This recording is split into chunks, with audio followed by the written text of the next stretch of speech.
আসসালামু আলাইকুম ওয়া রাহমাতুল্লাহ। ইন্নাল হামদালিল্লাহ নাহমাদুহু ওয়া নাস্তাঈনুহু ওয়া নু'মিনু বিহি ওয়া নাতাওয়াক্কালু আলাইহি ওয়া নাউযু বিল্লাহি মিন শুরুরি আনফুসিনা ওয়া মিন সাইয়্যাতি আ'মালিনা। মান ইয়াহদিহিল্লাহু ফালা মুদিল্লা লাহু ওয়া মান ইউদ্লিল ফালা হাদিয়া লাহু। وأشهد أن لا إله إلا الله وحده لا شريك له وأشهد أن محمدا عبده ورسوله أما بعد فأعوذ بالله من الشيطان الرجيم. يا أيها الذين آمنوا اجتنبوا كثيرا من الظن إن بعض الظن إثم ولا تجسسوا ولا يغتب بعضكم بعضا. عن حذيفة رضي الله تعالى عنه قال قال رسول الله صلى الله عليه وسلم لا يدخل الجنة قطات وفي رواية النمام. رواه البخاري. عن سهل بن سعد رضي الله تعالى عنه قال قال رسول الله صلى الله عليه وسلم من يضمن لي ما بين لحييه وما بين رجليه أضمن له الجنة. رواه البخاري ومسلم. عن أبي هريرة رضي الله تعالى عنه قال قال رسول الله صلى الله عليه وسلم تجدون يوم القيامة شر الوجه الذي يأتي هؤلاء بوجه ويأتي هؤلاء بوجه. رواه البخاري ومسلم.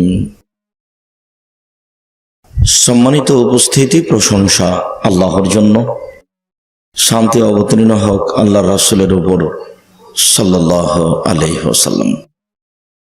আজকের দিনী বৈঠকে সংক্ষিপ্ত সময়ে আপনাদের অনুরোধে বক্তব্যের বিষয় গীবত, পরনিন্দা।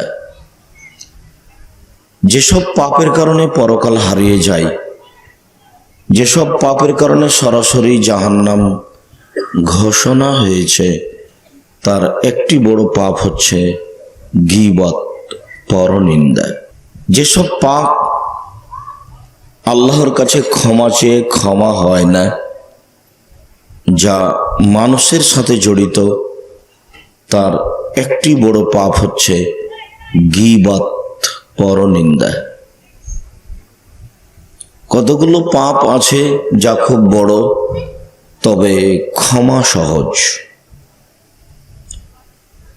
যেমন সুদ, ঘুষ, জেনা, এগুলো মহাপাপ। এরপরেও তার ক্ষমা সহজ। রাসূল সাল্লাল্লাহু আলাইহি ওয়াসাল্লাম বলেন, আল বিক্রু বিল বিক্রি জিলদু মিয়া ওয়া তাগরিবু সানা আস-সাইয়্যিবু যানি আর-রাজম। অবিবাহিত পুরুষ নারী যদি জেনা করে, তাহলে তাকে 100 লাঠি পিটিয়ে এলাকা থেকে 1 বছরের জন্য তাড়িয়ে দেওয়া হবে। তিনি বলেন, বিবাহিত পুরুষ নারী যদি জেনা করে, তাহলে তাকে ইট ঢেল পাথর দিয়ে মেরে মেরে মেরে ফেলতে হবে। তার বেঁচে থাকার কোনো সুযোগ নেই। পাপ অনেক বড়, মহাপাপ। এরপরেও তার ক্ষমা সহজ। আল্লাহর কাছে কান্নাকাটি করে বললেই আল্লাহ ক্ষমা করার জন্য প্রতীক্ষমান রয়েছেন। রাসূল সাল্লাল্লাহু আলাইহি ওয়াসাল্লাম বলেন, আস-সাবউল মুবিকা, 7টি ধ্বংসাত্মক জিনিস রয়েছে, 7টি বড় পাপ রয়েছে, যাতে মানুষ ধ্বংস হয়ে যায়, যাতে মানুষ জাহান্নামে যাবে। তার একটি পাপ হচ্ছে কাতলুন নাফস, মানুষকে হত্যা করা। মানুষকে হত্যা করা মহাপাপ। এরপরেও পাপটি আল্লাহর সাথে সম্পৃক্ত।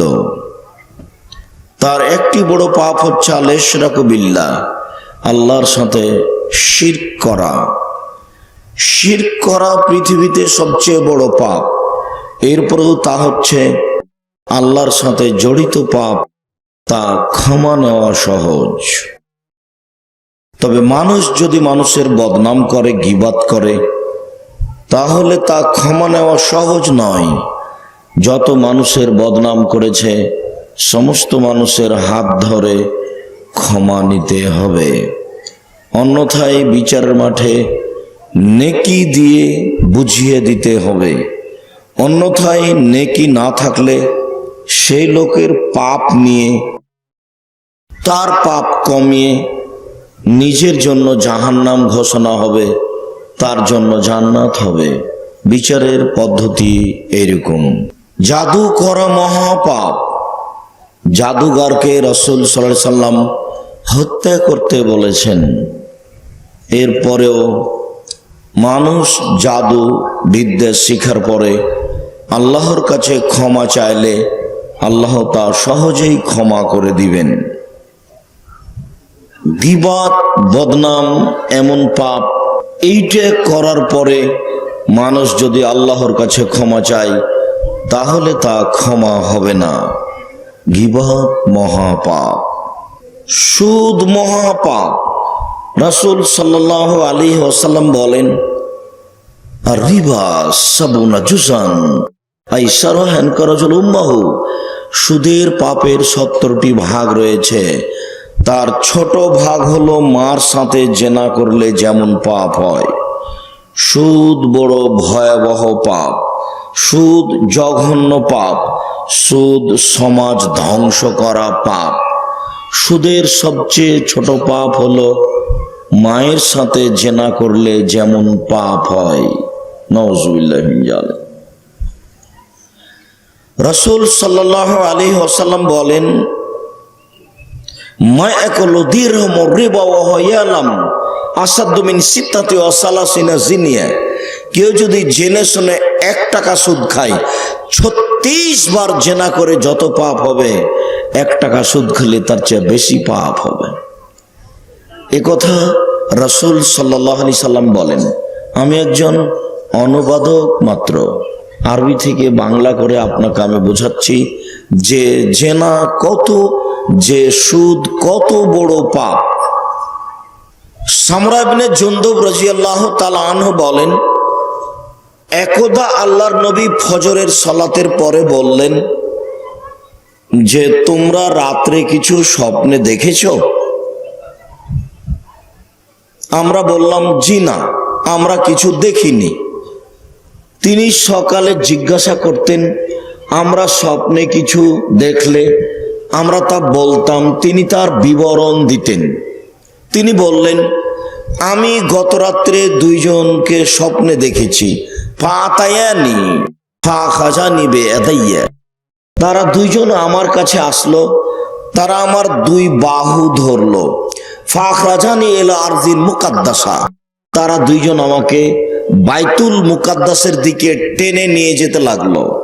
ফাইজা রাজুলুন জালিসুন ওয়া রাজুলুন কায়িমুন বিয়াদিহি কাল্লুব মিন হাদিদ, দেখি একটা লোক বসে আছে আর একটা লোক দাঁড়িয়ে আছে, তার হাতে একটা লোহার বাঁকা লাঠি রয়েছে। ইদখুলু ফি সিদ্দিকিহি, ওই বাঁকা লোহার লাঠিটা তার মুখের ডান দিকে ঢুকিয়ে দিয়ে মুখটা ফেড়ে মাথার পিছন দিকে নিয়ে যাচ্ছে, আবার বের করে মুখের বাম দিকে লাগিয়ে ফেড়ে পিছন দিকে নিয়ে যাচ্ছে। আমি বললাম, ঘটনা কি, তার এরকম হচ্ছে কেন? তারা 2 জন আমাকে বললেন, ইনতালে চলতে থাকেন, এখন কথা নয় পরে হবে।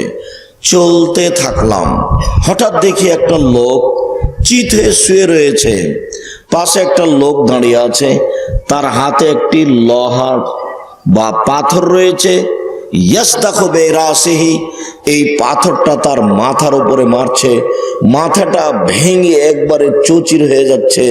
তাদাদাহাল হাজারো, পাথরটা ছিটকে দূরে চলে যাচ্ছে। ওয়ায়ানতালাকু ইলাইহি লিয়াখুযাহু, সে পাথরটা আনতে যাচ্ছে, পাথরটা আনার আগেই দেখে ফায়াউদু রাসুহু কামা কানা, মাথা যেমন ছিল তেমন হয়ে গেছে। আমি বললাম, এ কি কথা, আশ্চর্য, বলো আমাকে এ কি ঘটনা। তারা দুইজন বললেন, ইনতালেক, চলতে থাকেন। ফান্তালাক না, কিছু না বলে চলতেই থাকলাম। আস্তে আস্তে চলে আসলাম আল্লাহ নাকবিন নিসরিত্তা নূরে, একটি গর্ত চুলার মতো, আল্লাহ কোনো আসফালাহ নিচে, যার উপর দিক প্রশস্ত রয়েছে আর নিচের দিক সংকীর্ণ রয়েছে। তন্দুরি রুটি সিদ্ধ করার জন্য যেমন চুলা তৈরি করা হয় এইরকম। তাতাওয়াক্কাত তাহাতাও না, দেখি তার ভিতরে ধাঁধা ধাঁধা করে আগুন জ্বলছে। ফাইজা ইরতাফাও, যখন আগুন জোরে জ্বলে উঠছে তখন ভিতরে যা কিছু আছে সব উপরে চলে যাচ্ছে। ফাইজা খামেদাত রাজাউ ফিহা, আর যখন আগুন একটু কম হচ্ছে সবকিছু নিচে চলে যাচ্ছে। ফাইজা ফিহি রিজালুন ইরসান, ওরা দেখি সেখানে উলঙ্গ অবস্থায় পুরুষ নারী। একই কথা, উলঙ্গ অবস্থায় পুরুষ নারী জমা ধরে আছে আগুনের ভিতরে, ধাঁধা ধাঁধা করে উপরে চলে যাচ্ছে, আবার নিচে আসছে, আবার উপরে চলে যাচ্ছে, আবার নিচে আসছে। দৃশ্য দেখে বললাম, মা যা, এ কি কথা, ব্যাপারটা কি? পুরুষ নারী উলঙ্গ হয়ে আগুনে এইভাবে জ্বলছে কেন? তারা দুইজন বললেন, ইনতালেক, চলতে থাকেন। কিছু না বলে চলতে থাকলাম। আস্তে আস্তে চলে আসলাম একটি রক্তের নদীর পাশে। দেখি নদীতে রক্ত, পানি নেই। ওয়ালা সাত্তিন নাহারে রাজুলুন, নদীর পাশে একটি লোক রয়েছে, তার হাতে একটি পাথর রয়েছে। ও রাজুলুন আলা অস্তিন নাহারে, আর একটা লোক নদীর মাঝামাঝিতে রয়েছে। কুল্লামা আরাদা একরোজা রামার রাজুল ফিফি ফারাদ্দা হাইসো কানা, যতবার লোকটা নদী থেকে উঠার চেষ্টা করছে ততবার লোকটা তার মুখের উপরে পাথর মেরে তাকে নদীর মাঝামাঝিতে করে দিচ্ছে। নদীতে পানি নেই, শুধু রক্ত আর রক্ত। আমি বললাম, মা হাজা, এ কি দৃশ্য? কালা, তারা দুজন বললেন, ইনতালেক, চলতে থাকেন। কিছু না বলে চলতে থাকলাম। চলে আসলাম আলা রাউজা আজিমা, একটা বিশাল বাগান, অনেক বড় বাগান। সেই বাগানের পাশে চলে আসলাম। অফিয়া শাজারাতুন আযীমা, দেখি তাতে একটা খুব বড় গাছ। সেই গাছের পাশে একজন বৃদ্ধ মানুষ বসে আছেন, তার সামনে অনেকগুলি বাচ্চা ছেলে ছুটাছুটি করছে। পাশে দেখি একটা লোক লোহার বাঁকা লাঠি হাতে নিয়ে আগুন উত্তেজিত করছে। ফাসায়দা বিয়া শাজারা, তারা দুইজন আমাকে গাছের উপর দিকে নিয়ে চলে গেলেন। ওয়াদখালানি দাঁড়ান, একটি ঘরে ঢোকালেন। মারাই তো আহাসানা কাত্ত, আমার জীবনে এত সুন্দর ঘর কোনো দিন দেখিনি। পীর জ্বালানো নেশা, তাতে আছে পুরুষ, তাতে আছে নারী, তাতে আছে যুবক, তাতে আছে বৃদ্ধ বৃদ্ধা, সব ধরনের মানুষ তাতে আছে। ফাখরা জানি মিনহা, তারা দুইজন আমাকে সেখান থেকে বের করে নিলেন। বের করে নিয়ে আরো উপরে নিয়ে চলে গেলেন, আরেকটা ঘরে ঢোকালেন। পরের ঘরটি আগের ঘরের চেয়ে অনেক অনেক অনেক সুন্দর। দেখি সেখানে শুধু যুবক মানুষ আর বৃদ্ধ মানুষ, মহিলা বাচ্চাদের দেখলাম না। আমি তাদের দুইজনকে বললাম, যা কিছু দেখলাম সব কিছু বুঝিয়ে দাও, এগুলি কি দেখলাম? তারা দুইজন বললেন, আচ্ছা ঠিক আছে, সব বলে দিচ্ছি। ওই যে প্রথমে দেখলেন একটা লোকের মুখের ডান দিকে বাঁকা লোহার লাঠি ঢুকিয়ে চিরে পিছন দিকে নিয়ে যাচ্ছে। পিছন দিকে নিয়ে যাওয়ার পরে আবারও বাম দিকে লাগিয়ে চিরে ফেড়ে পিছন দিকে নিয়ে যাচ্ছে। ফারাজুলুন কাযাব, ও মিথ্যুক, মিথ্যা কথা বলতো। ফায়ুফালু বিহি ইলা ইয়াউমিল কিয়ামা, তার সাথে বিচার পর্যন্ত, বিচারের দিন পর্যন্ত এই আচরণই করা হবে, তার মুখকে বারবার ফেড়ে ফেলা হবে। সে মিথ্যা কথা বলতো। মিথ্যা কথা মহাপাপ। মিথ্যের আশ্রয় নেওয়া থেকে মানুষকে বেঁচে থাকতে হবে, সাবধান থাকতে হবে। সহসাই ওয়ানা আছে, এমনিতেই বিবেচনা ছাড়াই মিথ্যা কথা বলছে, অথচ সত্য কথা বললে সুলিও হবে না, ফাঁসিও হবে না। হয়তোবা একটু অপমান অপদস্থ হতে পারে, হয়তোবা শিক্ষক দুইটা থাপ্পড় মারতে পারেন, হয়তোবা একটু বকা খেতে পারেন, এটা হতে পারে। সুলিও হবে না, ফাঁসিও হবে না। কেন আপনি মিথ্যার আশ্রয় নিচ্ছেন? মিথ্যা কথা বললে এইরকম শাস্তি হবে বলে অত্র বুখারী হাদিসের প্রমাণ হয়। সম্মানিত দিনী ভাই বোন, তারপরে আল্লাহর নবীকে বলা হলো, ওই যে আপনি দেখলেন একটি লোক চিত হয়ে শুয়ে আছে, পাথর দিয়ে তার মাথাকে ভেঙে চৌচির করে দেওয়া হচ্ছে। ফারাজুলুন আলেম, উনি হচ্ছেন আলেম মানুষ, মাওলানা মানুষ, জানা অনুপাতে আমল করতেন না। হুজুর কত বড় বিপদে তা নিজে কোনোদিন বিবেচনা করেন না। বিবেচনা করলে তার জন্য বাঁচা অনেক সহজ হতো। কোরআন হাদিস পড়ে যা আমি ভাঙাচোরা বুঝি, তাতে আলেম ওলামা বিচার মাঠে যত বিপদে, অন্য কোনো মানুষ তত বিপদে নয় বলে আমি বুঝি। এই ছেলে, আপনারা একটু খেয়াল করেন না? আমি কথা বলছি, আপনি দোকানে বসে আছেন কোন লজ্জায়? আপনার একটু লজ্জা হয় না? শরম পান না? একটু একটু শিষ্টাচার কিছু বুঝতে পারেন না? আমি ভোট চাইতে এসেছি, নির্বাচন করতে এসেছি নাকি? শরম হয় না কেন? হায়া হয় না কেন? লজ্জা হয় না কেন? বোধোদয় হয় না কেন? ইতস্তবোধ হয় না কেন? আমি তো আপনার জন্য এসেছি, আমার তো আর কোনো কাজ নাই, আমি আপনার জন্য এসেছি। আপনি কোন শরমে দোকানে বসে আছেন? কোন শরমে ওখানে কথা বলেন, আড্ডা পিটেন? আপনার শরম হয় না কেন? একটা বক্তব্য আছে, বক্তব্যের নাম হলো লজ্জা। ইউটিউব থেকে টেনে দেখেন, নামটা হচ্ছে কি? লজ্জা। এটাই বিষয়। আল হায়াউ মিনাল ঈমান, আল ঈমান ফিল জান্নাহ। লজ্জাই হচ্ছে ঈমান, ঈমানই হচ্ছে জান্নাত। রাসূল সাল্লাল্লাহু আলাইহি সাল্লাম যখন বললেন যে আল ঈমানু বিদুয়া সাবুনা শুবা, ঈমানের 70টি ভাগ শাখা রয়েছে। ফাফজালাহা ক্বাউলু লা ইলাহা ইল্লাল্লাহ, তার সবচেয়ে বড় দামি ভাগ হলো, শাখা হলো লা ইলাহা ইল্লাল্লাহ। আর সবচেয়ে ছোট ভাগ, শাখা হলো ইমাতাতুল আযা আনিত তারিক, রাস্তা থেকে কষ্টদায়ক জিনিস সরিয়ে দেওয়া। আর সবচেয়ে দামি হলো আল হায়াউ মিনাল ঈমান, লজ্জাই হচ্ছে ঈমান। চট করে এটা বললেন কেন? বড় বললেন, ছোট বললেন, কথা শেষ। কিন্তু আবার লজ্জাকে টেনে নিয়ে আসলেন, লজ্জাই হচ্ছে ঈমান। লজ্জা যদি থাকে তাহলে বাড়ির সামনে একটা কুকুর মুড়ে পড়ে আছে, সরাচ্ছে না। লজ্জা থাকলে বলবে ছি ছি ছি, কেউ কিছু বললো তো আমাকেই বলবে যে আপনার বাড়ির সামনে কুকুরটা মরে পড়ে আছে, মানুষের হাঁটতে অসুবিধা হয়, আপনি একটু ফেলে দেন না কেন? লজ্জা থাকলে ও নিজেই ফেলবে। লজ্জা বড় জটিল জিনিস,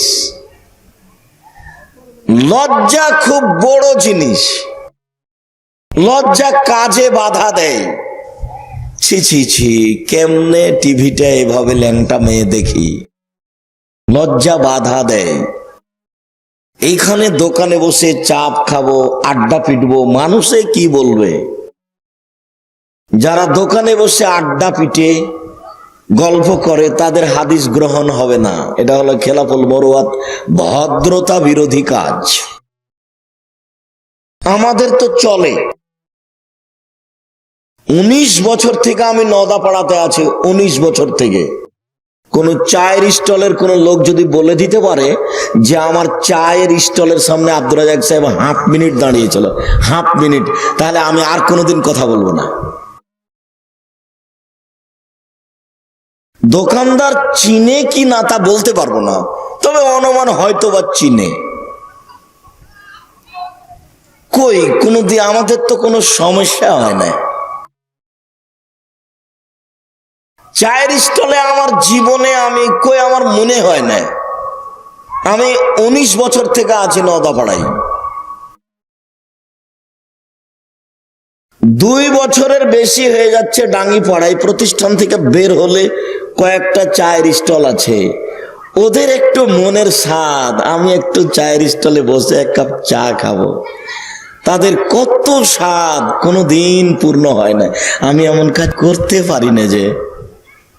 আর এমনিতেই দোকান পাশে বসে আড্ডা পিটলে কথা বললে কেন জানি কেমন কেমন লাগে, যদি আমাদের কোনো বসার অভ্যাসই নেই। ছাত্র জীবনে ছাত্ররা যখন সকালে নাস্তা করতে যেত তখন আমি বলতাম যে এতখানি সময় নষ্ট করে কি নাস্তা করতে যাওয়া যায়। খাওয়ার দিত 2 বার, একটা 11টার সময় আর একটা বিকেল 4:30 5টার সময়। তা আমি মনে মনে বলতাম 2 বার খাওয়ার খেয়ে মানুষ বাঁচবে সেই জন্যই দিচ্ছে, তো আবার খাওয়ার খেয়ে 3 বার জমাতে হবে এইটা আমি কোনোদিন প্রয়োজন মনে করিনি। সঙ্গী সাথী খেতে গেলে আমি অবাক হতাম এতটুকু সময় কেমনে নষ্ট করে। আমার এক ক্লাস फ्रेंड सालिमुद्दीन डाहवाबी वो माझे मध्य बोलतो, साथी जी जब कोई मेहमान देखता हूं तो मेरा दिल तड़प जाता है कि मैं क्या खाऊं, मेहमान के क्या खिलाऊं। जो खाना दिया है वो 3 आदमी के खाना 1 आदमी के लिए काफी है। 3 জনের খাদ্য দিলে 1 জনের হবে, তো মেহমানকে তাহলে কি খাওয়াবো আর নিজে কি খাবো। মাঝে মধ্যে এই কথা বলতো। এরপরেও কোনোদিন স্টলে গিয়ে খেতে হবে এইটা আমাদের প্রয়োজন বোধ হয়নি। আপনি বক্তব্য শুনতে এসে দোকানে বসে আছেন, কেমনে চলে আপনার স্বভাব? কেন এমন স্বভাব ভালো নয়। স্বভাব, ফেতরাত, অভ্যাস এটা পরিবর্তন করতে হবে। সম্মানিত দিনী ভাই বোন, অনুরোধ রইল যে যেখানে আছেন চলে এসে বসে কিছুক্ষণ অপেক্ষা করুন। আপনার বিরক্তির আগেই আমরা কথা শেষ করব ইনশাআল্লাহ। বলছিলাম মাওলানা সাহেব বুঝতে পারেননি কত বড় বিপদে তিনি। জাহান্নাম উদ্বোধন করা হবে 3 শ্রেণীর মানুষ দিয়ে, তার 1 শ্রেণীর মানুষ হচ্ছেন মাওলানা মানুষ, হুজুর মানুষ। জাহান্নামীরা যখন জাহান্নামে যাবে তখন মাওলানা সাহেবও জাহান্নামে যাবে, যাওয়ার সাথে সাথে তার ভুঁড়িটা বের হয়ে ঝুলবে। ও তখন ভুঁড়ি নিয়ে এইভাবে ঘুরবে যেমন ভাবে গরুর পায়ে ধান মারলে গরু ঘুরে। কোনদিন দেখেছেন কি না তা তো আমি জানি না। আমরা তো রাজশাহী চাঁপাইনবাবগঞ্জের মানুষ, নিজেও আমার বাপের জমিতে ধান কাটতে গেছি, গরু নিজে আমরা ওই ধানের উপরে ঘুরিয়েছি, আমরা খুব ভালোভাবেই জানি। আমি একজন সাধারণ কৃষক মানুষের ছেলে। রাসূল সাল্লাল্লাহু আলাইহি ওয়াসাল্লাম বলেন, জাহান্নামীরা জমা হয়ে বলবে, মালাক, ব্যাপার কি? আপনি তো আমাদের ভালো কাজের আদেশ করতেন, মন্দ কাজের নিষেধ করতেন, আপনার কেন এই অবস্থা? আপনি কেন জাহান্নামে? আপনার ভুঁড়ি বের হয়ে এরকম ঝুলছে কেন? তখন তিনি বলবেন, আমরুকুম বিল মারুফ ওয়া আতিহি, আমি ভালো বলেছি, ভালো করিনি। যে হুজুর ভালো করেননি, হুজুর ভালো বলেন। সাতক্ষীরা থেকে হুজুর এসেছেন ঢাকা সাভার নাল্লা পল্লায় বক্তব্য দেওয়ার জন্য, পর্দার আলোচনা করছেন।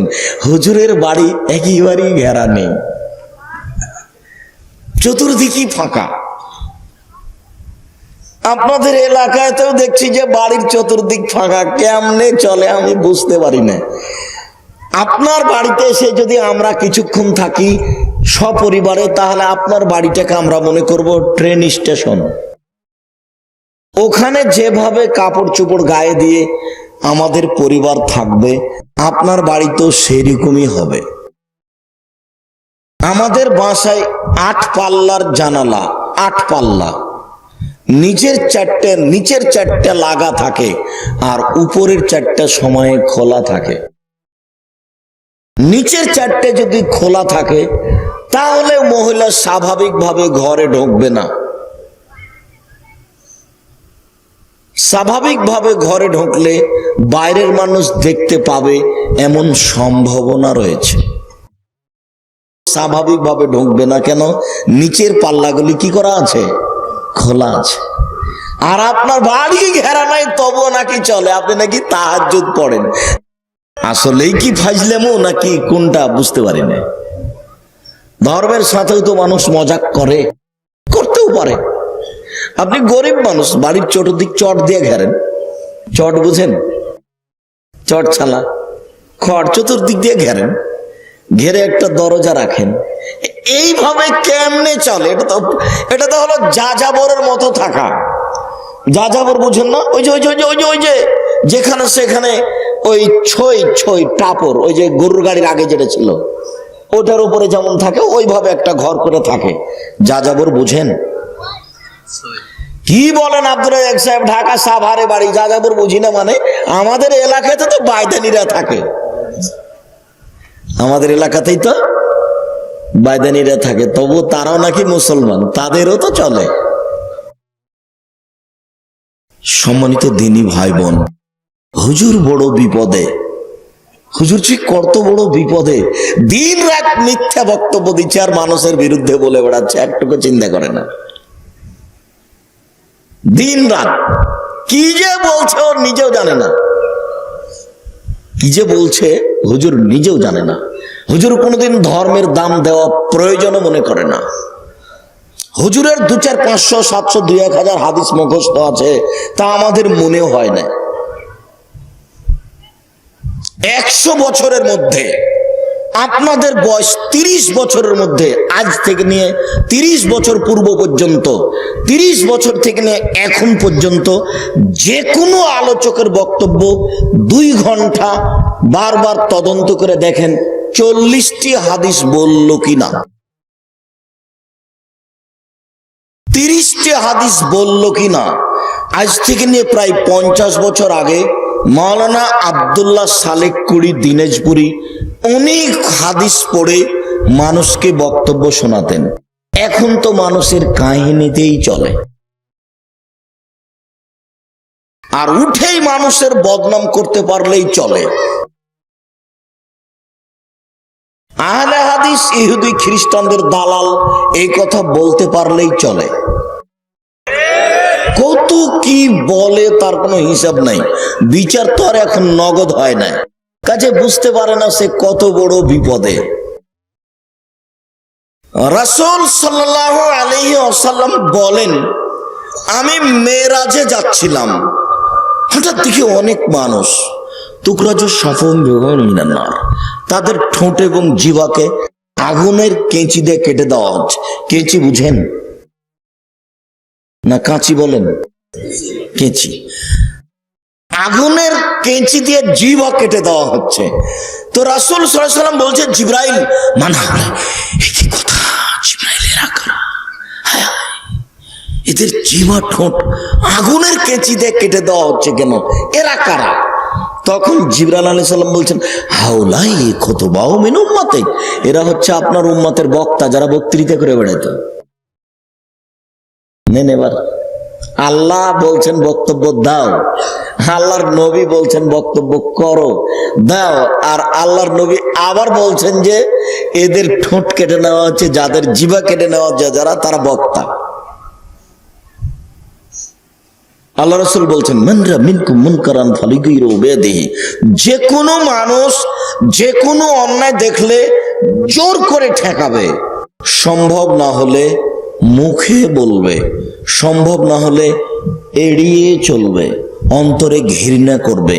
এই হলো তিনটা পদ্ধতি। দিন রাত আপনার ছেলের মেয়ের ঘরে টিভি চলে, দিন রাত ছেলে মেয়ে জেনা চর্চা করে, আর আপনি তাহাজ্জুদ পড়েন, বাপ দেখাচ্ছেন। বিচার তো হবেই। এইসব বাপের 5 পয়সা দাম আছে? ছি ছি ছি ছি ছি। জয়টা ঘর আছে, যত টাকা বেশি জেনা তত বেশি, যত অর্থ সম্পদ বেশি তত বাড়িতে জেনা চর্চা হয়। টিভি চলে, মোবাইল চলে। সম্মানিত দিনী ভাই বোন, মৌলানা সাহেব বড় বিপদে, তিনি তা বুঝতে পারছেন না। এদেশে একটা বই পাওয়া যায়, বক্তা ও শ্রোতার পরিচয়। নাম শুনেছেন কোনোদিন? একটু দেখেন না, কিনে দিয়ে একদিন পড়ে দেখেন। আমাকেই পড়তে বলিয়েন না। আমাকেই যদি পড়তে বলেন, তা আমি যে এত চেষ্টা করে পয়সা খরচ করে বের করলাম, তা আমি আপনার কি করলাম? তাহলে তো আপনার আমি কোনো উপকার করতে পারলাম না। বুখারীতে কোনো হাদিস জয়ীফ আছে কিনা? আব্দুল্লাহর একটা বই আছে মিন্নাতুল বারী, সেটা সেদিন বলছিলাম। বুখারীর ব্যাখ্যার জগতে আমার বিবেচনায় এর চেয়ে গুরুত্বপূর্ণ দামি কোনো ব্যাখ্যার বই বের হয়নি। বুখারীতে কোনো জয়ীফ হাদিস আছে কিনা তার খুব জোরালো জবাব দেওয়া আছে। যারা বলেছেন যে জয়ীফ আছে এতটি, তাদের ওইটা পড়লে মনে হবে এরকম তফাৎ মনে হবে। যিনি বলছেন তিনি এখানে আছেন, আর ইমাম বুখারী এখানে আছেন। কিছু পড়েন। ওই যে দেখলেন পাথর দিয়ে মাথা ভেঙে চৌচির করা হচ্ছে, তিনি মওলানা মানুষ, জেনে আমল করতেন না। তাহাজ্জুদ পড়তে হবে, আলেম ওলামাকে তাহাজ্জুদ পড়তে হবে। আলেম ওলামাকে বৃহস্পতিবার সোমবার সিয়াম পালনে অভ্যাসী হতে হবে। সকাল বিকাল তাসবিহ তাহলিল জিকির আজকার করতে অভ্যাসী হতে হবে। সংযমশীল হতে হবে। অর্থ সম্পদের লোভ কম হতে হবে। ও তারপরে যে আপনি দেখলেন ওই যে গর্তে দেখলেন যে ধাঁধা ধাঁধা দেখে আগুন জ্বলছে, উলঙ্গ অবস্থায় পুরুষ নারী জমা ধরে আছে, উপর দিকে চলে যাচ্ছে, নিচের দিকে নেমে আসছে, তারা হচ্ছে ব্যভিচারিণী। জেনা মহাপাপ। আজকের পর থেকে আর কোনোদিন জেনা হয় না যেন।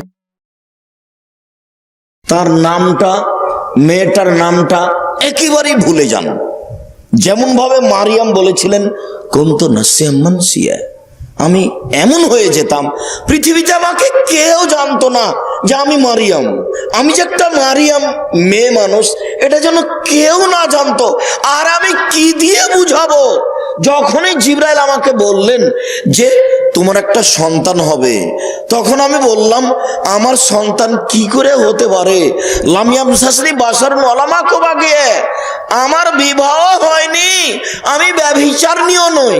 আমার বিবাহ হয়নি, আমি ব্যভিচারিণীও নই, আমার সন্তান কি করে হতে পারে?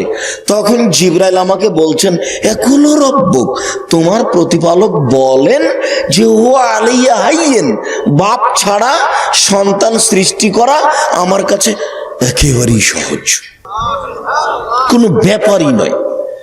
তো যা হলো হলো।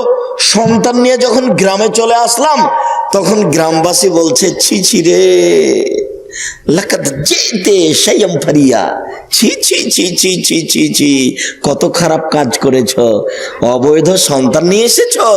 তোমার মা তো এত খারাপ ছিল না, তোমার বাপ তো এত খারাপ ছিল না, ছি ছি ছি ছি ছি, তুমি এই কাজ করেছো। কুনতু নাসিয়াম মানসিয়া, আমি এমন মানুষ হয়ে যেতাম, পৃথিবীতে কেউ জানতো না যে মারিয়াম একটা মেয়ে। মানে জেনা কত বড় খারাপ, সমাজে কত বদনামের বিষয়। নিরুপায় হয়ে আমাকে যেভাবে বলা হয়েছে সেভাবে বললাম, হাত দিয়ে ইশারা করে দিলাম, আমাকে এভাবে না বলে এই যে কোলে বাচ্চা আছে তার সাথেই কথা বলেন।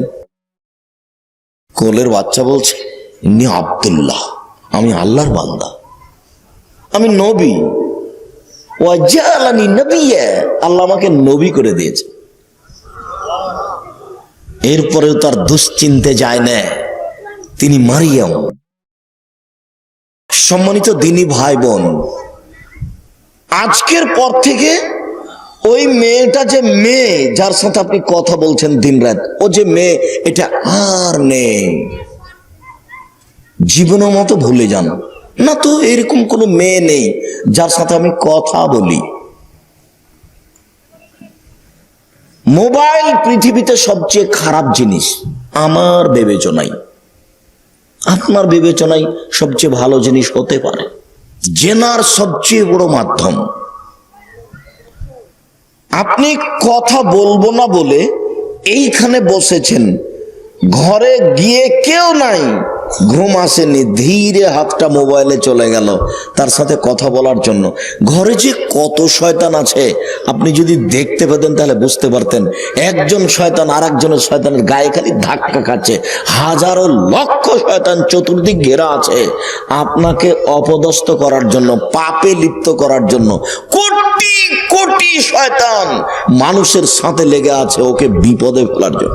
তারপর যে আপনি দেখলেন একটি রক্তের নদী, একটা লোক মধ্যে পড়ে আছে, যতবার উঠার চেষ্টা করছে পাশের লোকটা পাথর দিয়ে তাকে রক্তের মাঝামাঝিতে করে দিচ্ছে। সে হলো সুদখোর। এইটুকু কথা বলার জন্য এতক্ষণ থেকে কথা বলছি। সুদ মহাপাপ। ছোট্ট একটা কথা বললাম, আল্লাহ নবী বলেছেন সুদের পাপের 70টি ভাগ রয়েছে। তার ছোট ভাগ হলো মার সাথে জেনা করলে যেমন পাপ হয়। রাসূল সাল্লাল্লাহু আলাইহি সাল্লাম বলেন, কেউ যদি জেনে শুনে 1 টাকা সুদ খায়, 36 বার জেনা করলে যত পাপ হবে, 1 টাকা সুদ খেলে তার চেয়ে বেশি পাপ হবে। রাসূল সাল্লাল্লাহু আলাইহি সাল্লাম বলেন, যে সুদ খায় তাকে বিচারের মাঠে রক্তের নদীতে ফেলে দিয়ে তাকে পাশ থেকে পাথর মেরে মেরে শাস্তি দেওয়া হবে। এই হলো সুদ। এরপরেও বলছি, সুদ মহাপাপ, এই কথা ঠিক, কিন্তু সুদের পাপটি আল্লাহর সাথে জড়িত। কোটি কোটি টাকা সুদ খেয়েছি, জমি জায়গা হয়েছে, ব্যাংকে টাকা ভর্তি, আজকে ভুল ধরা পড়েছে, তাই আমি বলছি আল্লাহ আর কোনোদিন সুদের লেনদেন করব না, সব বন্ধ করলাম, আমার ভুল হয়েছে। অনতপ্ত সহকারে তোমাকে বলছি, তুমি আমার পাপ ক্ষমা করো। আল্লাহ বলছেন, আচ্ছা ঠিক আছে, আমি তো তোমার এই কথাটাই শুনতে চাচ্ছিলাম। ইবনে আদম লাউ বালাগাত যুনুবুকা আনানাস সামায়ে, এই আদমের ছেলে মেয়ে, তোমাদের পাপ বেশি হতে হতে হতে যদি আকাশে লেগে যায়, ফাস্তাগফিরতানি, তারপরেও যদি আমার কাছে ক্ষমা চাও, গাফারতু লাকা, আমি ক্ষমা করে দিব। ওলা উবালি, আমি পরোয়া করি না তুমি কত বড় পাপী, আমি আল্লাহ পরোয়া করি না তুমি কত বড় পাপী, আমি আল্লাহ পরোয়া করি না তুমি কত বড় পাপী। তুমি আমাকে একটু বলো না, আস্তাগফিরুল্লাহ ওয়া আতুবু ইলাইহি, আস্তাগফিরুল্লাহ আল্লাযী লা ইলাহা ইল্লা হুয়াল হাইয়ুল কাইয়ুম ওয়া আতুবু ইলাইহি, আল্লাহুম্মা আনতা রাব্বী লা ইলাহা ইল্লা আনতা খালাকতানি ওয়া আনা আবদুকা ওয়া আলা আহদিকা ওয়া আহদিকা মাসতাতাতু আউযু বিকা মিন শাররি মা সানাতু আবুউ লাকা বিনি'মাতিকা আলাইয়া ওয়া আবুউ বিযামবি ফাগফিরলি ফাইন্নাহু লা ইয়াগফিরু যুনুবা ইল্লা আনতা। তুমি একটু বলো না। গীবত মহাপাপ, যা সহজেই ক্ষমা হয় না। মহান আল্লাহ বলেন, ইয়া আইয়ুহাল্লাযীনা আমানু ইজতানিবু কাসীরাম মিনাজ যান, পৃথিবীর মানুষ তোমরা বেশি বেশি ধারণা করা থেকে বেঁচে থাকো। ধারণাই পাপ, কিছু ধারণাই পাপ হয়। আবু হুরায়রা রাদিয়াল্লাহু তাআলা আনহু বলেন, রাসূল সাল্লাল্লাহু আলাইহি সাল্লাম বলেছেন, ইয়াকুমুয যান্না ফাইন্না যান্না আকযাবুল হাদিস, তোমরা ধারণা থেকে বেঁচে থাকো, ধারণাই সবচেয়ে বড় মিথ্যা। রাসূল সাল্লাল্লাহু আলাইহি সাল্লাম বলেন, আকবারুল কাবায়রা সালাসা, সবচেয়ে বড় পাপ 3টি। 1 আল ইশরাকু বিল্লাহ, আল্লাহর সাথে শিরক করা। 2 উকুকুল ওয়ালিদাইন, পিতামাতার অবাধ্য চলা। 3 কাউলুজ জুরি, মিথ্যা কথা বলা। মিথ্যা কথা অত্র হাদিসে 3 নম্বর পাপ বলে রাসূল সাল্লাল্লাহু আলাইহি সাল্লাম বললেন। আর এই হাদিসে, বুখারী মুসলিমের এই হাদিসে আল্লাহ রাসূল বলছেন, ধারণাই সবচেয়ে বড় মিথ্যা। যার কারণে রাসূল সাল্লাল্লাহু আলাইহি ওয়াসাল্লাম বলেছেন, শোনো পৃথিবীর মানুষ, তোমরা শুনে রেখো, তিনজন কোথাও গেলে দুইজন মিলে কথা বলো না, নইলে তৃতীয় জন ভাববে আমার কথাই বলছে মনে হয়। পাশ দিয়ে হাঁটবে আর কান লাগাবে, পাশ দিয়ে হাঁটবে আর কান লাগাবে, দেখি আমার কথাই বলছে মনে হয়। যার কারণে রাসূল সাল্লাল্লাহু আলাইহি ওয়াসাল্লাম নাকচ করেছেন যে তিনজন বের হয়েছে সফরে, যা বলবা একসাথে বলো, যা করবা একসাথে করো, একজনকে ছেড়ে দুইজন করো না, ও বিপদে পড়ে যাবে। ধারণা হবে অহেতু, ধারণা মহাপাপ। মহান আল্লাহ বলেন, ওয়ালা তাজাসসু, তোমরা মানুষের দোষ ত্রুটি, খারাপ কথা, খারাপ কর্ম বের করো না, উদ্ঘাটন করো না, টেনে বের করো না। রাসূল সাল্লাল্লাহু আলাইহি সাল্লাম বলেন, ওয়ালা তাহাসসু ওয়ালা তাজাসসু, পৃথিবীর মানুষ, তোমরা মানুষের গোপন কথা কান লাগিয়ে শোনো না। ওরা স্বামী স্ত্রী কি করছে, কি বলছে, তা কখনো কান লাগিয়ে শোনো না। ওরা 4-5 জন বসে কি করছে, কি বলছে, এটা তুমি কান লাগিয়ে শোনো না। কান লাগিয়ে গোপন কথা শোনা মহাপাপ, কাবিরা গুনাহ। রাসূল সাল্লাল্লাহু আলাইহি সাল্লাম বলেন, যারা গোপন কথা কান লাগিয়ে শোনে, বিচারের মাঠে তাদের কানে সীসা, তামাকে জাহান্নামের আগুনে গরম করে কানে ঢেলে দেওয়া হবে। জরুরি অনুরোধ রইল, আজকের পরে আর কোনোদিন কারো কথা কান দিয়ে শোনার চেষ্টা করবেন না। ও যখন আপনাকে বলতে আসবে তখন শুনবেন, আর যদি গীবাত বদনাম বলতে আসে তাহলে একটা ধমকাবেন, চুপ থাকেন, কি কাজে এসেছেন সেটা বলেন, ও কি করেছে সেটা আপনি বলতে যাচ্ছেন কেন? দুইটা ছেলে দোকানের সামনে বসে আছে, তো একটা ছেলে এসে বলছে, আরে আর শুনেছিস খালেদা কি করেছে? কি করেছে? আচ্ছা বলছে, আরে বল না আগে। আচ্ছা ঠিক আছে বলছি। বল, তার মানে স্বভাবই খারাপ, শিষ্টাচার বলে কোনো জিনিসই নেই। মানুষের বদনাম করাই, বদনাম নিয়ে চলাই তার হচ্ছে কাজ। ওয়ালা তাজাসসু, তোমরা মানুষের দোষ ত্রুটি উদ্ঘাটন করো না, মানুষের দোষ ত্রুটি প্রকাশ করো না। রাসূল সাল্লাল্লাহু আলাইহি সাল্লাম বলেন, মান সাতারা মুসলিমান সাতারাহুল্লাহু ফিদ দুনিয়া ওয়াল আখিরা, কেউ যদি দুনিয়াতে মানুষের দোষ ত্রুটি গোপন রাখে, বিচারের মাঠে আল্লাহ তাআলা তার দোষ ত্রুটিকে ঢেকে রাখবেন, কাউকে দেখতে দিবেন না। বুখারী মুসলিমের হাদিসে এসেছে, বিচারের মাঠে আল্লাহ তাআলা তার রহমতের বাহু আপনার উপরে রেখে দিয়ে আপনার পাশে হয়ে আপনাকে ঢেকে নেবেন, আপনাকে পর্দা করে নিয়ে কাউকে দেখতে দিবেন না। দেখতে না দিয়ে আপনার আমল নামাটা আপনার সামনে ধরে বলবেন, আর তারিফ জাম্বা হাজা, দেখো তো তুমি কি এ পাপটা চিনতে পারো? তখন ও বলবে, না ইয়া রাব্বি, জি আমার প্রতিপালক, আমি এই পাপ চিনতে পারছি, এটা আমারই পাপ। তখন আল্লাহ তাআলা বলবেন, আদালামা কাতাবাতি, আমার লেখকেরা কি জুলুম করেছে? তুমি মনে করো এটা অন্যায় লিখে দিয়েছে, আসলে তুমি করনি। মানুষের দোষ ত্রুটি ঢেকে রাখার কত সফলতা, আর আশ্চর্য পৃথিবীর গতি। 40 বছর পরে মানুষ পাপের কথা পেপারে লিখে, যার কারণে আমার এত কষ্ট হয়, আমি ওই রাস্তা দিয়ে হাঁটি না, ওই পথেই যায় না। ওই হিসাবই বাতিল, দেখি দুনিয়াতে থাকা যায় কিনা। জীবনে কোনোদিন মানুষের দোষ ত্রুটির কথা বলবেন না। বুখারী মুসলিমের একটা হাদিস আপনার সামনে পেশ করছি এখন, দেখবেন আপনি রাসূল সাল্লাল্লাহু আলাইহি সাল্লাম কিভাবে দোষ ত্রুটি ঢেকে রাখার চেষ্টা করেছেন।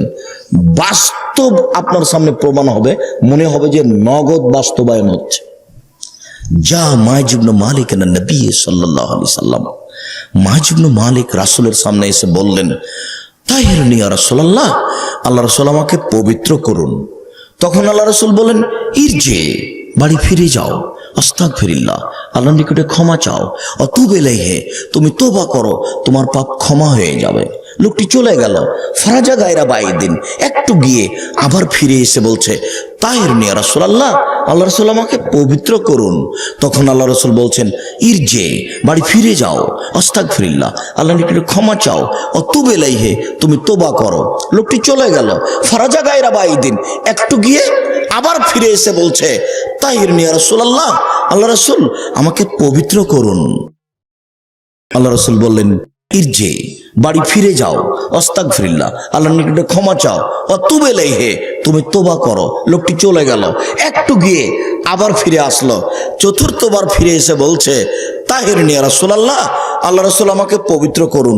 তখন আল্লাহর নবী বলছেন, আবেহি জনুন, লোকটা কি পাগল?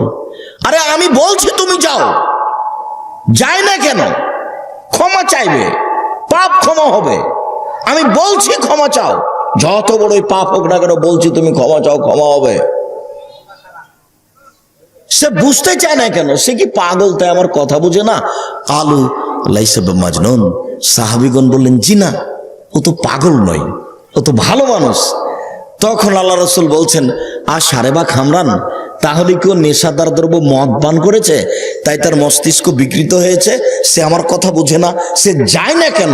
ফাঁকা মারা জ্বলুন ফাস্তান কাহো, একটা লোক দাঁড়ালো, দাঁড়িয়ে মুখে নাক লাগিয়ে মুখটা সঙ্গে দেখে বলছে, মা সারেবা খামরান, আল্লাহ রাসূল এতে মদ পান করেনি, এ ভালো মানুষ। তখন আল্লাহ রাসূল বলছেন, জানাইতা, তুমি কি জেনা করেছো? তখন লোকটি বলছে, মানুষ বৈধভাবে যা করে আমি অবৈধভাবে করেছি, আমার বিচার করে দেন। আমি আপনাকে জরুরিভাবে বলছি, আল্লাহ রাসূল প্রথমবারে বলতে পারতেন, কেন পবিত্র করব, ঘটনা কি, এই কথা বলতে পারতেন, বলেননি। দ্বিতীয়বার বলতে পারতেন, আচ্ছা তোমাকে তো আমি চলে যেতে বলছি, তুমি চলে না গিয়ে আবার এসে আমাকে এই কথা বলছো কেন, ঘটনা কি, এ কথা তিনি বললেন না। তৃতীয়বারে তিনি বলতে পারতেন, তোমাকে তো আমি চলে যেতে বললাম, তুমি যাও না কেন, এসেছো আবার, বলো তো ঘটনা কি, এই কথা তিনি বললেন না। চতুর্থবার যখন এসেছে তখন একটু রাগ করে বলছেন, আমি তাকে চলে যেতে বলছি, সে যায় না কেন, তাহলে কি সে পাগল? এখনো বলছেন না যে তোমাকে কেন পবিত্র করব। সাহাবীগণ বলছেন যে জিনা ও পাগল নয়, ভালো মানুষ। তখন আল্লাহ রাসূল বলছেন না ঘটনা কি, আল্লাহ রাসূল তখনও বলছেন, তাহলে কি সে মদ খেয়েছে, তাই মস্তিষ্ক বিকৃত হয়েছে, সে আমার কথা বুঝে না, আমি তো তাকে চলে যেতে বলছি। এখনো বলছেন না যে তোমাকে কেন পবিত্র করব। সাহাবীগণ, কোন একজন সাহাবী দাঁড়িয়ে মুখে নাক লাগিয়ে মুখটা সঙ্গে দেখে বলছেন, আল্লাহর নবী, এ তো মদ খায়নি, এ তো ভালো মানুষ, মদ খেলে তো মুখ গন্ধ করত। তখন আল্লাহ রাসূল বলছেন, তুমি কি জেনা করেছ? আপনি কি বলতে চাচ্ছেন যে আল্লাহ রাসূল প্রথমে বুঝতে পারেননি? বুঝতে পেরেছিলেন, যার কারণে বলছেন যে তুমি তোবা করো, ক্ষমা চাও, মানে ব্যাপার তিনি বুঝেছেন। বারবার বলছেন, যাও তোবা করো, ক্ষমা চাও, যাও তোবা করো, ক্ষমা চাও। ঘটনা আল্লাহ রাসূল বুঝেছেন, কিন্তু সাক্ষী সবুত ছিল না, যার কারণে আল্লাহ রাসূল নিজে থেকে কথাটা প্রকাশ করতে চাচ্ছেন না, যে ঢাকা আছে, থাক, যাক, বিচার হয়ে গেল। অনেক দিন পরে মাইজ ইবনে মালিকের মালিক ছিলেন হুজ্জাল, ধনী মানুষ। হুজ্জালের বাড়িতে থাকাকালীন হুজ্জালের স্ত্রীর সাথে মাইজ ইবনে মালিক কোনো সময় জেনায় লিপ্ত হন। হুজ্জালও তাকে খুব ভালোবাসতেন। কথাটা যখন হুজ্জাল জানতে পারলেন, তখন হুজ্জাল বললেন, মাইজ, ঘটনা যখন ঘটে গেছে, তুমি একটু রাসূলের কাছে গিয়ে বলো তো কি করা যায়। তাই মালিকের পরামর্শ এখানে এসেছে। যা হওয়ার হয়ে গেল, বিচার হয়ে গেল, দুনিয়া থেকে তিনি, আল্লাহর নবী তাকে বিদায় করে দিলেন, ইট পাথর মেরে, কথা শেষ। কোনো একদিন হুজ্জাল আসছেন রাস্তায়, আর আল্লাহ রাসূল যাচ্ছেন, মুখামুখি দেখা। তখন আল্লাহ রাসূল বলছেন, ওহ হুজ্জাল, লাউত সাতার তা খাবার মাইজবুল মালিক বেসাবেক লাকুন তা খায়রান কাসির। আরে তুমি যদি মাইজবুল মালিকের কথাটা তোমার কাপড়ের ভিতরে লুকিয়ে রাখতে, তুমি যদি প্রকাশ না করতে, তাহলে যে কত ভালো হতো, বেহিসাব ভালো হতো। এখানে একটা ইসিম তাবজিল আরবি শব্দ উল্লেখ আছে, আপনাকে আমি বোঝাতে অক্ষম। অনেক অনেক অনেক অনেক অনেক বেশি ভালো হতো। তুমি যে কেন তাকে আমার কাছে পাঠালে, তুমি যদি কথাটা গোপন রেখে দিতে, তাহলে যে কত ভালো হতো, অনেক অনেক অনেক বেশি ভালো হতো। বুখারী মুসলিম। দেখি আপনি কি বুঝলেন আর আমি কি বুঝালাম আর আপনি কি বুঝলেন এখন পর্যন্ত। এই ছেলে রেডি হও। তুমি কি আর একজনের গায়ে হাত দিয়ে বসে আছো নাকি?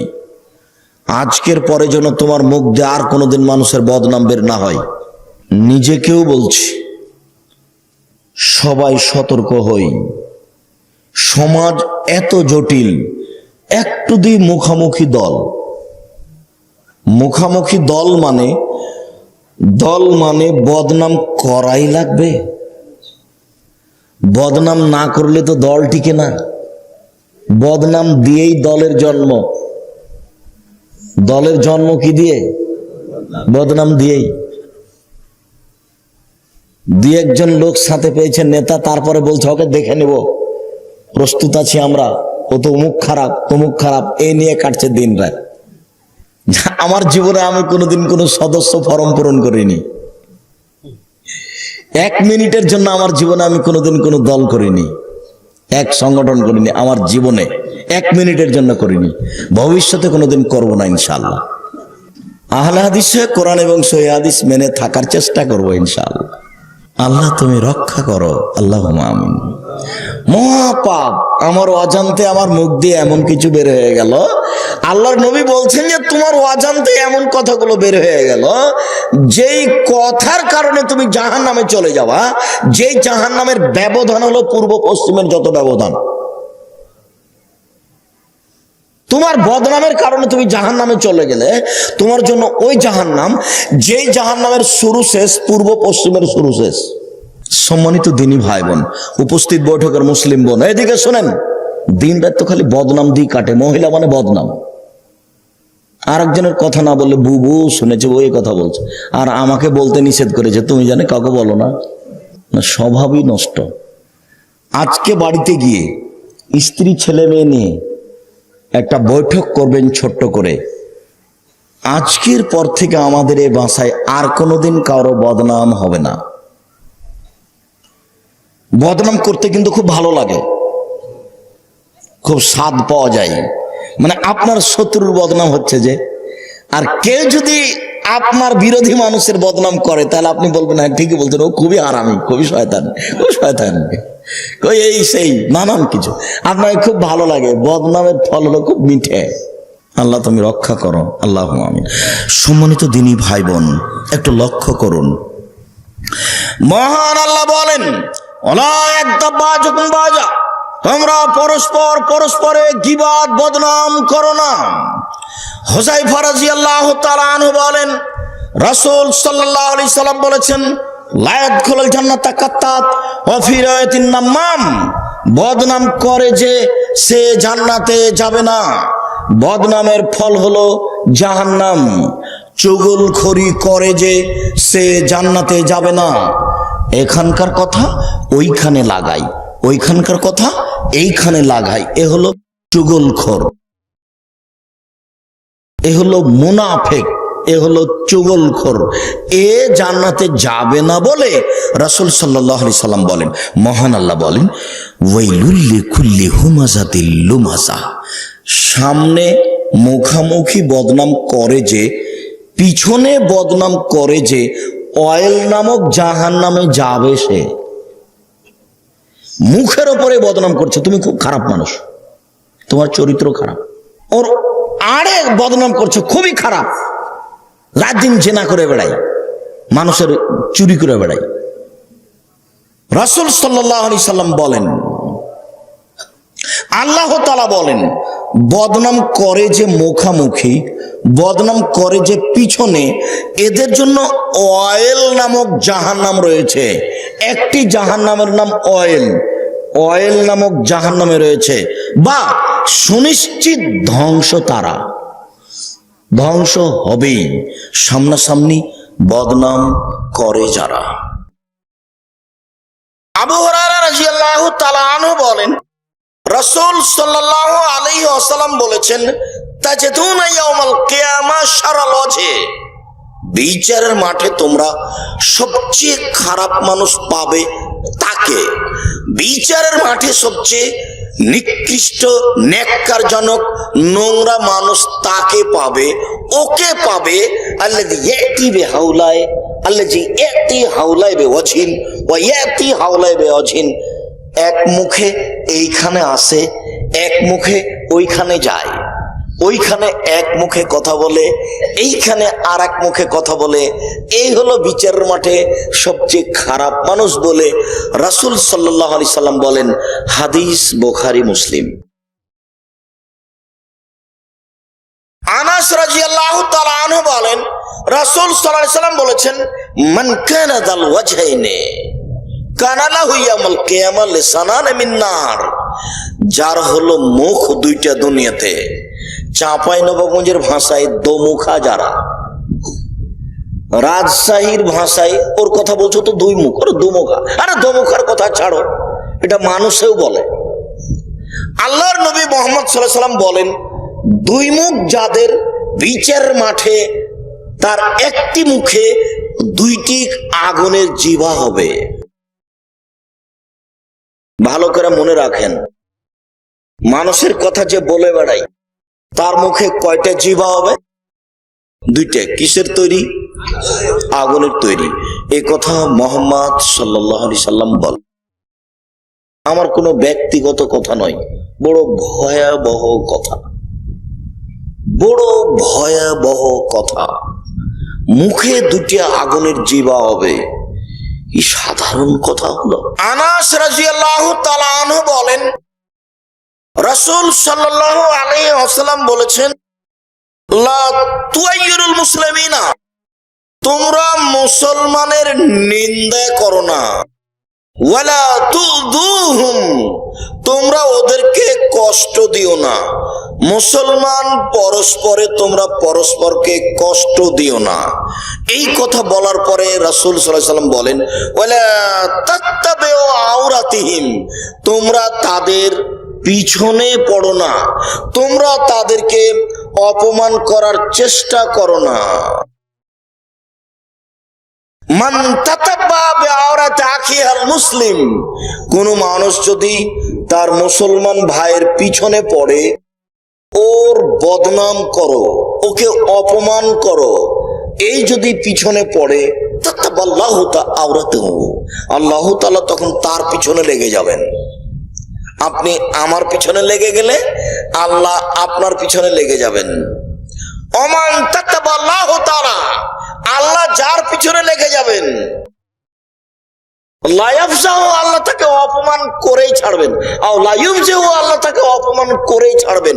ওয়ালাউ কানা ফি জাওফি রাহলিহি, ও যদি তার বাহনের উটের পেটের ভিতরে লুকিয়ে থাকে, তবু আল্লাহ তাকে অপমান করেই ছাড়বেন।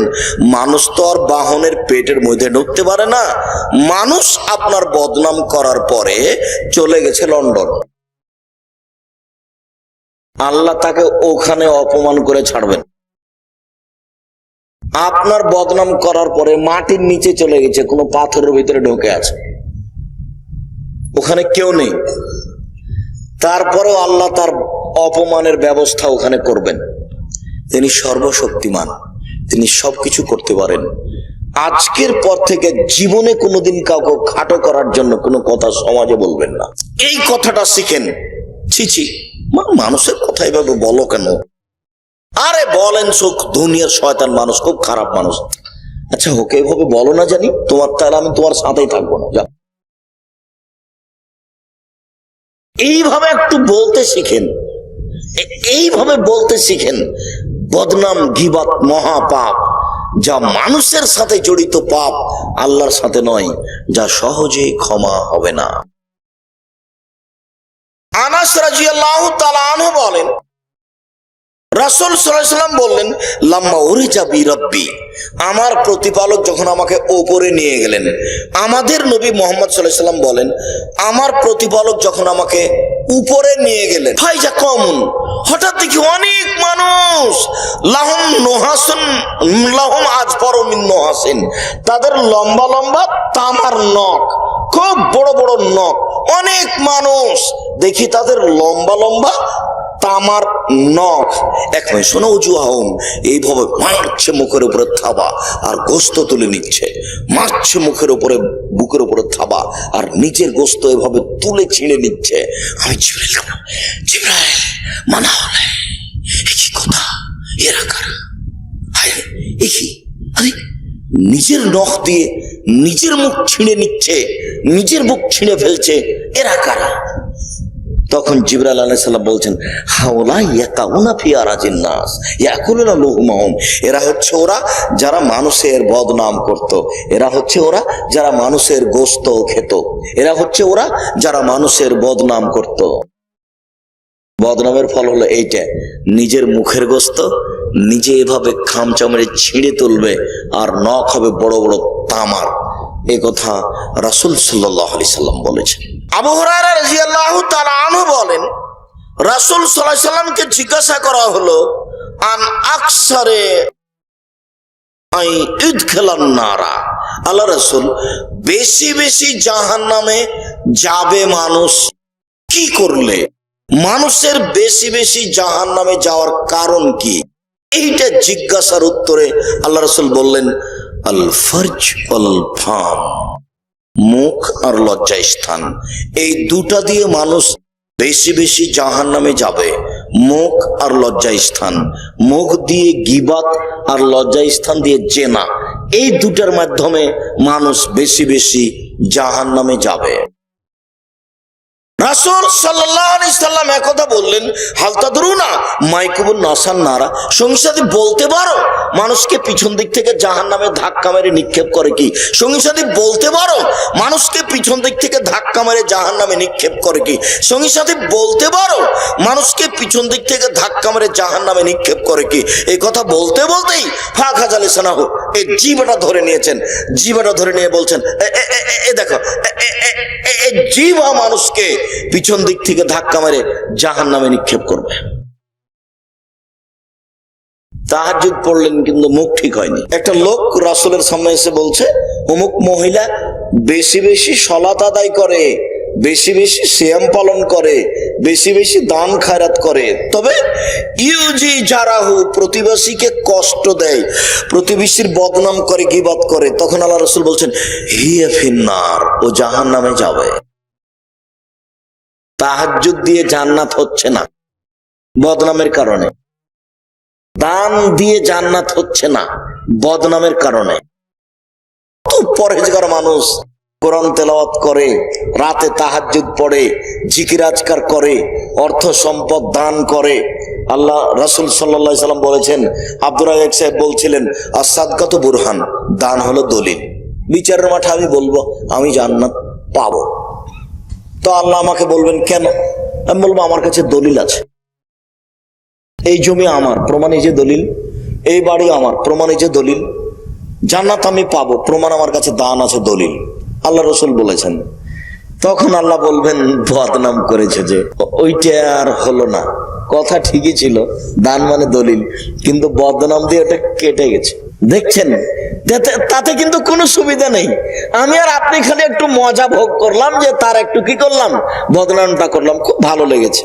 শয়তান যে না করে, খালি বদনাম করে, মানুষ অন্যায় করে বেড়াই, আমাদের বিরোধিতা করে। ওর কথা বলছেন, ও শুধু খালি আমাদের বিরুদ্ধে বক্তব্য দেয়, নানান কথা যেগুলো সমাজে ঘটছে, সমাজ থেকে বেঁচে থাকেন। উকবা বিন আমির রাদিয়াল্লাহু তাআলা আনহু বলেন, রাসূল সাল্লাল্লাহু আলাইহি সাল্লামকে জিজ্ঞাসা করা হলো, মান্নাজাত, বাঁচার পথ কি? তখন তিনি এক নম্বরে বললেন, আলজাম লিসানাক, মুখটা বন্ধ রাখো, বেঁচে যাওয়া।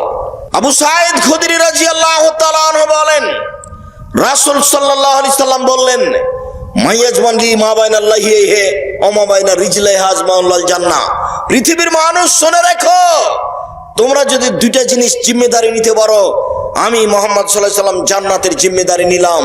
পৃথিবীর মানুষ, তোমরা যদি দুটো জিনিসের জিম্মেদারি নিতে পারো, আমি মুহাম্মদ সাল্লাল্লাহু আলাইহি সাল্লাম জান্নাতের জিম্মেদারি নিলাম। এক, মা বাইনা লাইহিহি ওয়া মা বাইনা রিজলাইহি, দুই মুখের মধ্যে যেটা আছে, নিচের এবং উপরের মধ্যে দুই দাঁতের পাটির ভিতরে যেটা আছে, সেটার যদি জিম্মেদারি নিতে পারো। দুই দাঁতের দুই পাটির ভিতরে কি আছে? জিহ্বা।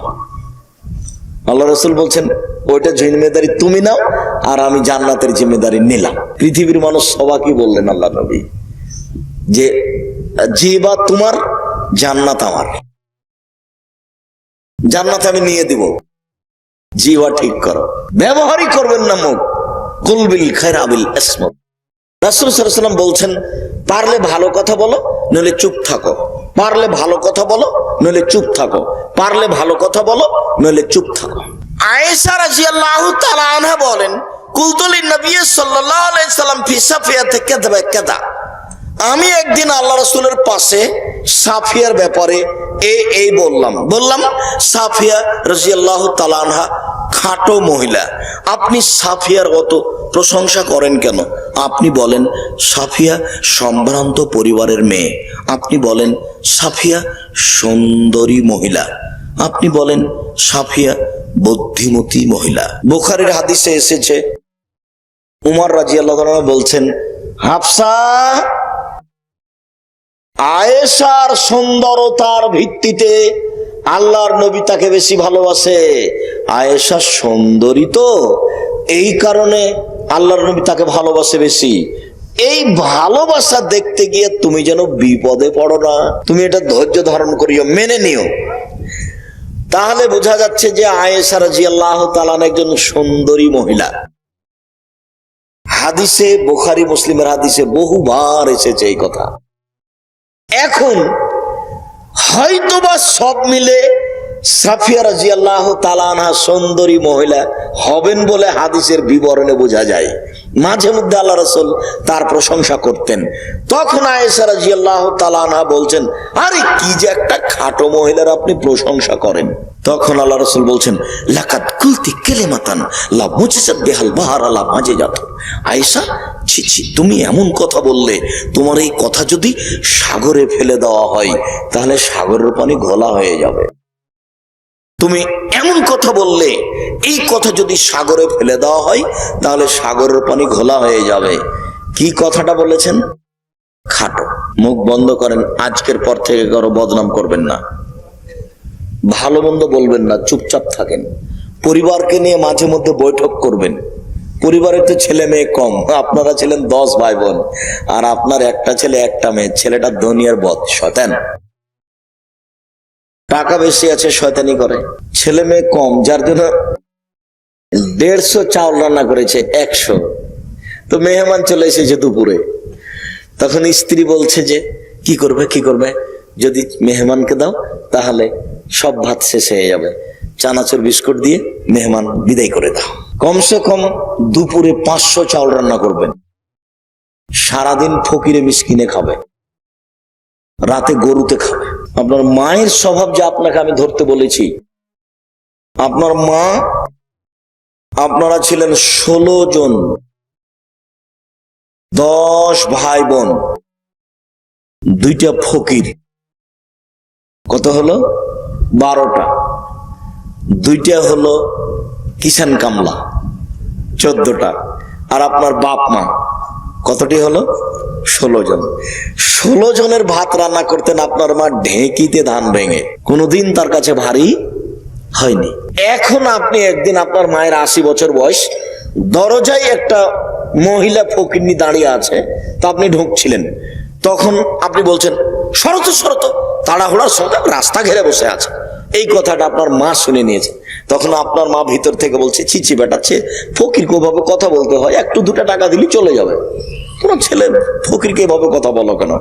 আপনার মা এই কথা বলছেন, আর আপনি নাকি মাস্টার ডিগ্রি পাস। কোনটা শিক্ষা আর কোনটা অশিক্ষা কিছু বোঝা গেল না। ফ্রিজে সবকিছু রেডি, 12টার সময় 10টার সময় একটা মেহমান নিয়ে এসেছে, খালি বউকে বলেছে খালাদা একটু উঠো, তরকারি একটু গরম করে দাও। এমন নাক সিটকে নিতে গরম হয়ে, তুমি রাতে এসে ঝামেলা পাকাও, মেহমান নিয়ে আসো কেন, হোটেলে খাওয়াই দিবা। তখন আপনার মা তাড়াহুড়া করে উঠে বলছে, থাক বেটা থাক, বউকে উঠায়ও না, আমি তরকারি গরম করে দিছি, থাক। আপনার মায়ের 80 বছর বয়স, পারে, আর বউ ধমকাচ্ছে আপনাকে, নাক সিটকেনি দেয়। আমি তালাক দিতে বলিনি, তবে তালাক দেওয়ার পরামর্শ দিয়েছি। তালাক দিতে বলবো কেন, ও যদি সংশোধন হয় ভালো কথা। তবে আপনি 3 দিন যদি মেহমান বাড়িতে না খায় ফকির, তাহলে স্ত্রী কিনে বসে একটু কথা বলবেন, কি ব্যাপার, ওপরে কি কোনো নড়চড় হয়ে গেল না কি, মেহমান আসে না কেন, ফকির আসে না কেন। আপনি খাওয়ান, টাকা পয়সা বেশি হয়ে যাবে, হবেই। আপনি আপনার মাকে বলে দেন, আম্মা দুলা ভাই আমার কাছে খাবে, বোন আমার কাছে খাবে, ভাগনা ভাগ্নি আমার কাছে খাবে, আব্বার যত পরিচয় মানুষ আসবে সব আমার কাছে খাবে। এই কথা আপনি বলে দেন, 6 মাস খাওয়ান, দেখবেন টাকা পয়সা বেশি হবে, হবেই। আপনার মাই ভাগ পায় না, 5টা ছেলে, তো বলে 5টা ছেলে আর মাকে ভাগ করে নিয়েছে, একদিন করে খাবে। এই কোন ধরনের কথা? মাই তখন মাঝে মধ্যে ফাঁক থাকে, খেতে পায় না। উল্টা বুদ্ধি। আর কোনদিন কারো বদনাম করবেন না।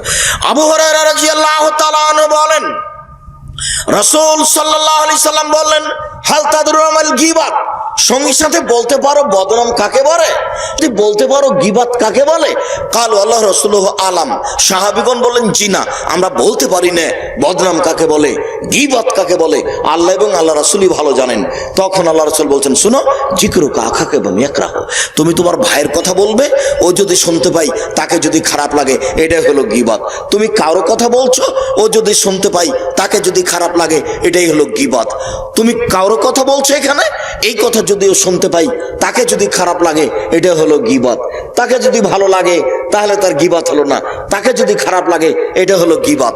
তখন সাহাবীগণ বলছেন, আরে তা ইনকানা ফিয়া মাকুল, আল্লাহ রাসূল আমি একটা কথা লোকটার বলছি, আর লোকটা এটা করেছে, লোকটা চুরি করেছে তাই তো আমি বলছি, সেটাও কি গীবাত? লোকটা চুরি করেছে তাই তো আমি বলছি, সেটাও কি গীবাত? তখন আল্লাহ রাসূল বলছেন, শোনো, ইনকানা ফিয়া মাতাকুল ফাকাদিকতাবতাহু, ও যদি চুরি করে থাকে তুমি বলো তাহলে গীবাত, ও যদি জেনা করে থাকে তুমি বলো তাহলে গীবাত, ও যদি চুরি না করে তুমি বলো তাহলে অপবাদ, ও যদি জেনা না করে থাকে তুমি বলো তাহলে অপবাদ। দুইটার হুকুম দুই রকম। হাদিস মুসলিম। অপবাদের শাস্তি হলো আপনাকে 80 লাঠি পিটাতে হবে। মুখ খুললে হিসাব করে খুলবেন, কারো ব্যাপারে মুখ খুললে হিসাব করে খুলবেন, বলবেনই না। যদি কথা ঠিক না হয় তাহলে আপনার কি হবে? 80 লাঠি। আর যদি নবীর নামে মিথ্যা কাহিনী বলেন হুজুর, তাহলে কত লাঠি? 160 লাঠি। 80 ডবল। হুজুরকে 160 লাঠি পিটিয়ে বিদায় করতে হবে। হুজুরের নামে মিথ্যা তাফসীর করেছে আল্লাহর নবীর নামে। শুনুন, অপবাদের শাস্তি হলো 80 লাঠি।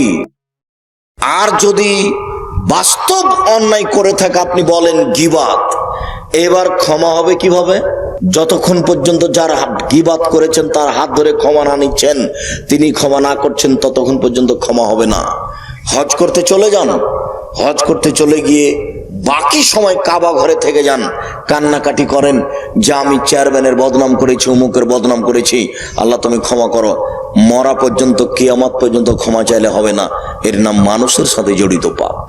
উপরে বড় আলু রেখে মাত্র কেজিতে 2 টাকা ঠগিয়ে বিক্রি করেছেন, বাকি জীবন তওবা করলে এই পাপ ক্ষমা হবে না। যত মানুষকে ঠগিয়ে আলু বিক্রি করেছেন সবার কাছে আলু ফেরত দিতে হবে। আপনি দোকানদার, ও দোকানদার আপনাকে বলছি, বড় বেগুনগুলো উপরে রেখেছেন, মাত্র 5 টাকা কেজিতে ঠগিয়ে বিক্রি করেছেন। যত মানুষকে ঠগিয়ে বিক্রি করেছেন সমস্ত মানুষকে টাকা ফেরত দিতে হবে, এছাড়া বাঁচার কোনো পথ নেই। আপনি একজন কসাই, গরু জবাই করেন, গোস্ত বিক্রি করেন বৈধ কাজ, প্রত্যেক দাঁড়িতে 50 করে গোস্ত কম দিয়েছেন। যত মানুষকে গোস্ত কম দিয়েছেন সমস্ত মানুষকে টাকা ফেরত দিতে হবে, তাছাড়া এই পাপের ক্ষমার কোনো পথ নেই। আব্দুর রাজ্জাক সাহেব, এত মানুষকে তো খুঁজে পাবো না, তাহলে কি করব? তাহলে একটা পরামর্শ দিয়ে গেলাম, সেটা হলো এই যে কিছু টাকা হাজারো মানুষের নামে দান করে দেন, আল্লাহ আমি বুঝতে পারলে টাকা তাকে ফেরত দিতাম, কিন্তু এখন তো বোঝার কোনো পথ নেই, তাদের নামে দান করে দিলাম, তুমি এটা তাদের নেকি দিয়ে দাও। এটা একটা পরামর্শ থাকলো, হতে পারে ইনশাআল্লাহ। এছাড়া বিচারের মাঠে নেকি দিয়ে বুঝিয়ে দিতে হবে। যদি নেকি না থাকে তাহলে ওই পরিমাণ তার পাপ নিয়ে নিতে হবে, তার পাপ কমে যাবে, আমার পাপ বেশি হবে। এই হলো বিচার। জীবনে কোনোদিন কারো গায়ে অযথা থাপ্পড় মারবেন না। কোনোদিন দিন মজুর কাজের লোককে বিকেলবেলাতে ধমকে পাঠিয়ে দিবেন না। সারাদিনে যে কাজ করেছে সেই মজুরি দিয়ে পাঠাবেন। একদিনের মজুরি যদি বাকি থেকে যাই, সারা জীবন তাহাজ্জুদ দিয়ে বিচার মাঠে টিকা যাবে না। খুব সাবধান, নীতিকে নীতি মনে করে থাকেন, মানুষকে ঠকে মানুষের সাথে জড়িত পাপ করে বিচারের মাঠে তাহাজ্জুদ দিয়ে টিকা যাবে না, হজ দিয়ে তাসবিহ তাহলিল জিকির দিয়ে টিকা যাবে না। মানুষের সাথে জড়িত পাপ মহা পাপ। আল্লাহ তুমি আমাদেরকে সঠিক বুঝার তৌফিক দান করো, আল্লাহুম্মা আমিন। আমার জীবনের সব কথাই লেখা আছে উপদেশ বইয়ে। উপদেশ বই তো আজও দেখছি আপনি উপদেশ বই সংগ্রহ করুন, আজকের আলোচনা সেটাও উপদেশ বইয়ে আছে। এছাড়া আরো যত বই আছে, আব্দুল্লাহর বইটা আছে নাকি আমরা হাদিস মানতে বাধ্য। ওরা মাঝহাবি ভাইরা বলছে যে হাদিস আর সুন্নাত এক নয়, সুন্নাত ভিন্ন জিনিস, হাদিস ভিন্ন জিনিস, অথচ সুন্নাত হাদিস একই জিনিস। এই জন্য আমরা হাদিস মানতে বাধ্য। আর আমি সর্বপ্রথমে মাটিতে কলমে জঙ্গি বিরোধী বক্তব্য লিখি এবং মুখে বলি। আমার অনুমান জঙ্গি বিরোধী বক্তব্য কঠোর ও কঠিন ভাবে এদেশের মাটিতে আমার চেয়ে কারো আছে তা আমার জানা নাই। ইমামকে, সরকারকে, উচ্চমানের কর্মকর্তাকে আর বাপ মাকে, সমস্ত আলেম ওলামাকে আমি পরামর্শ দিয়েছি, আপনারা এই জঙ্গির বিষয়ে খুব সাবধান হন। এইভাবে রাতের অন্ধকারে মানুষকে হত্যা করে জান্নাত কিনা যায় না। সেই বইটি হচ্ছে কে বড় লাভবান।